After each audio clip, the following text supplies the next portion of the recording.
Hello, I'm back for another tournament. We're going down to the Grosvenor, not Grosvenor, thanks mum, to play a £40 buy-in.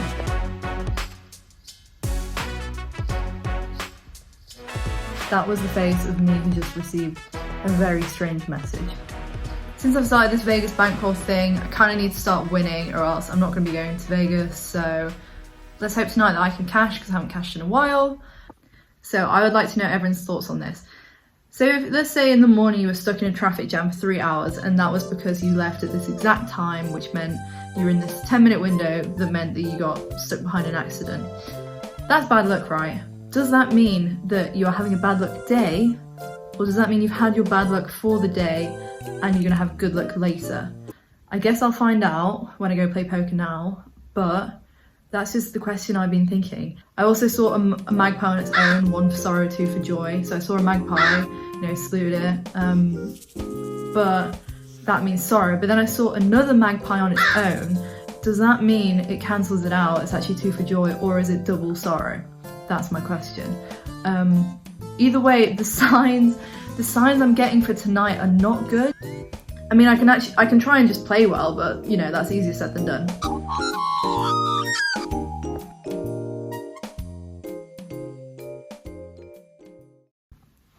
Right, let's go. Yeah, it's freezing, but I'm pretty much on time for a nice early start.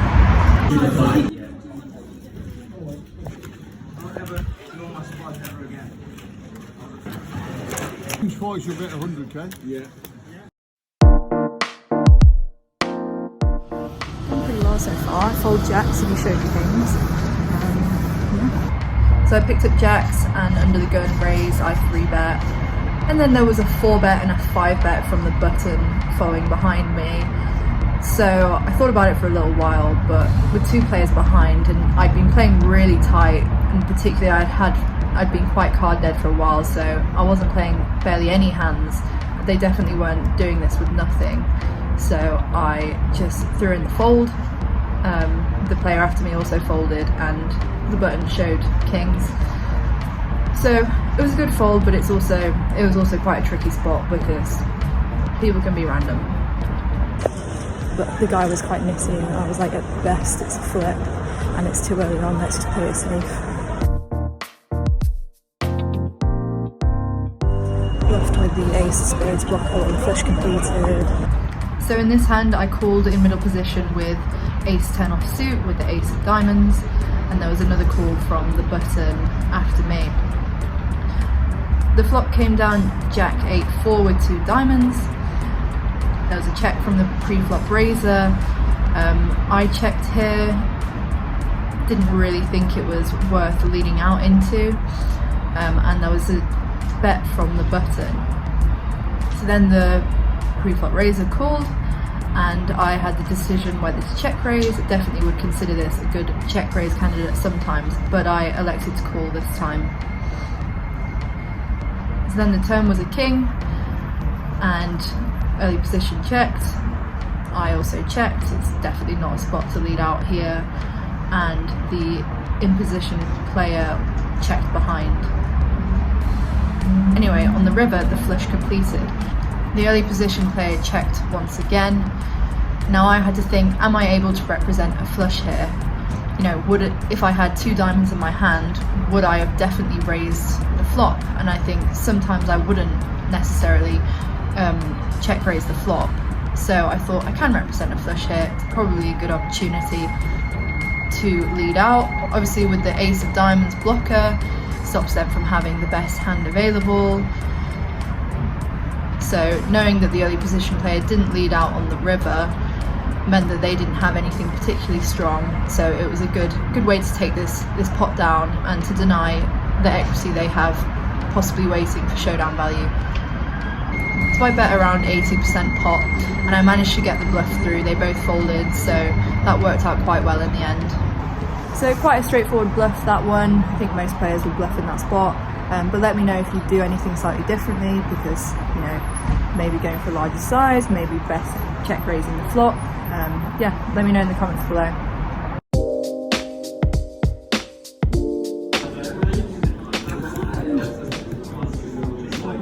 Okay.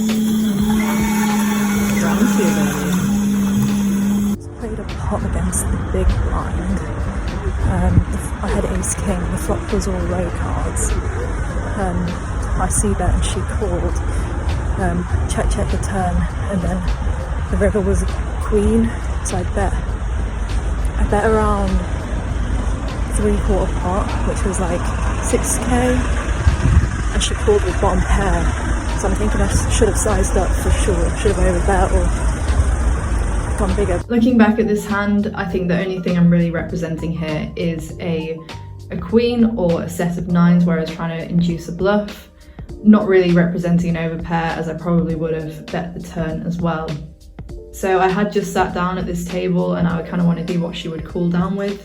So I bet here to try and fight for this pot and, you know, see what happens. However, she did the right thing in calling quite wide. You know, when it goes check turn here, you've got to call down quite wide, including sometimes some ace high. Particularly because of the board texture, it really hits her range better than mine, and it is likely that I haven't hit anything here at all unless I've got the queen. So I probably should have checked this one through. You know, if I checked back and she's got any kind of draw, I'm going to take the pot down anyway. And if I don't check and I bet, she's going to call quite wide. So it's probably best here to just check back. So someone shoved into me with ace 10 and I called with the aces, managed to double up right before the break. We're going back after the break with around 55 big blinds, 86k, so let's see how it goes.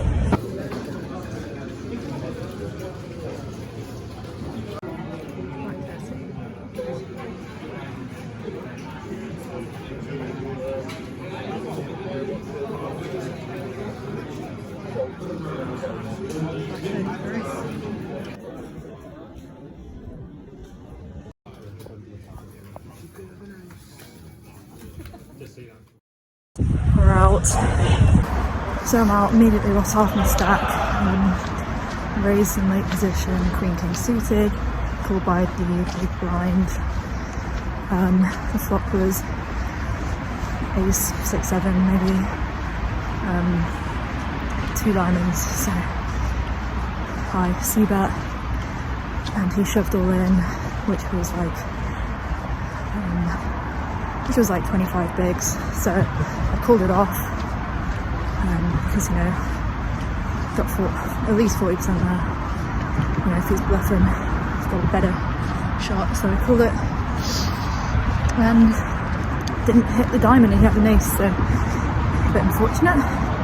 So then I was down, the blinds went up, I, you know, paid the blinds a couple of times. Shoved queens, bit of a folded. Then I shoved sixes and a girl called me with kings, so yeah, dead on the turn. Bit of a disappointing night, to be honest. I think I missed a couple of bluffs, or I didn't size up and I should have. But yeah. Thanks for watching. Unfortunately won't be adding to the Vegas bankroll this week, but we'll go again. I'm going to start playing online a bit more in the next few weeks, and yeah, we'll see what happens.